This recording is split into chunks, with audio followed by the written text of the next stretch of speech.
gathered here today to celebrate this rite of which Jose and Karen, Enrico Jr. and Natalie will pledge their love and be united in matrimony.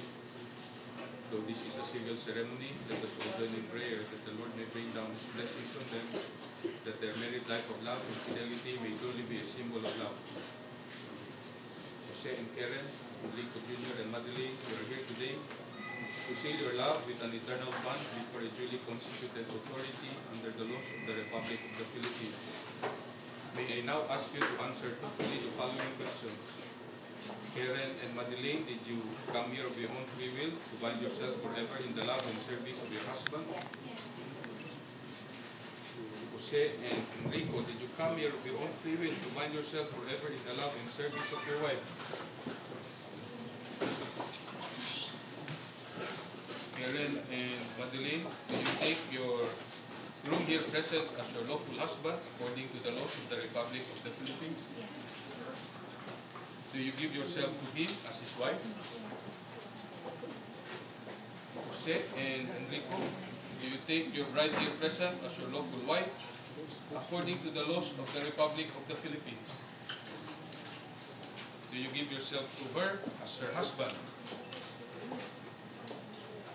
Jose and Karen, Enrico and Madeline, do you promise to be faithful and true to each other as long as you both shall live? Are you both ready to raise as good citizens the children whom God will give you? Jose and Karen, Enrico and Madeline, since you wish to contract civil marriage, please join your right hands and express your intention before me. Or join your right hands. Join me. Hold your right hand. Hold it first.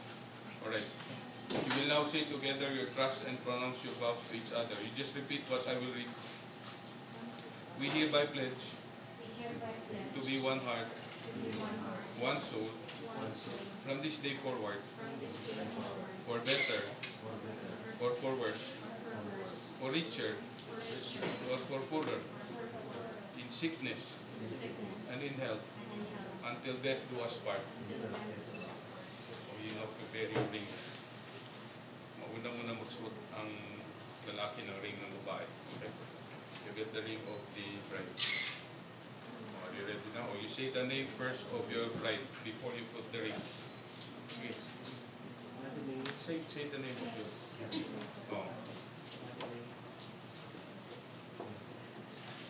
Wear this ring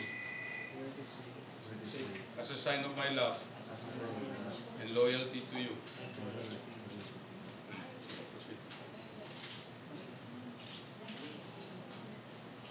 Get this ring. You say the name of your groom first. Wear this ring as a sign of my love and loyalty to you.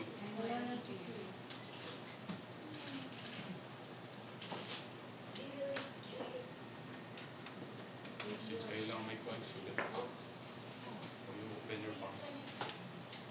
You say her name first. Say her name. Say her name. You can just put it there or pwede niyong bigawas. Sige, it's up to you.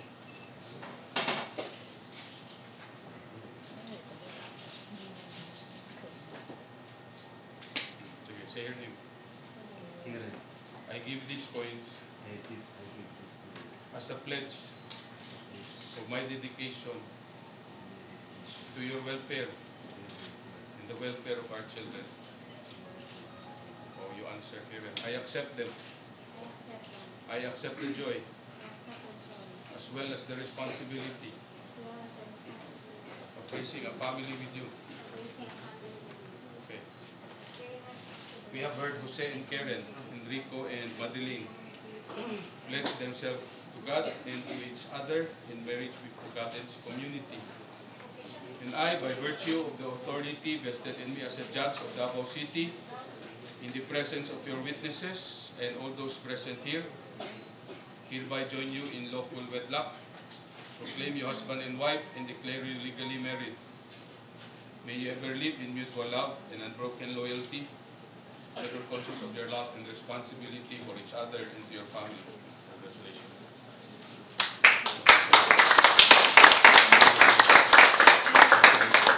Before you sign, we will now kiss kiss your bride before you take the picture.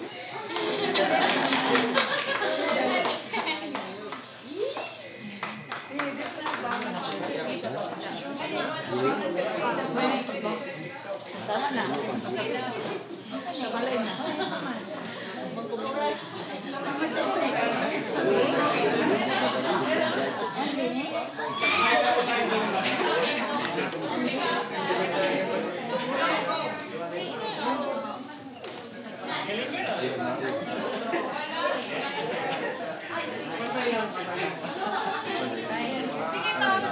Ready, go.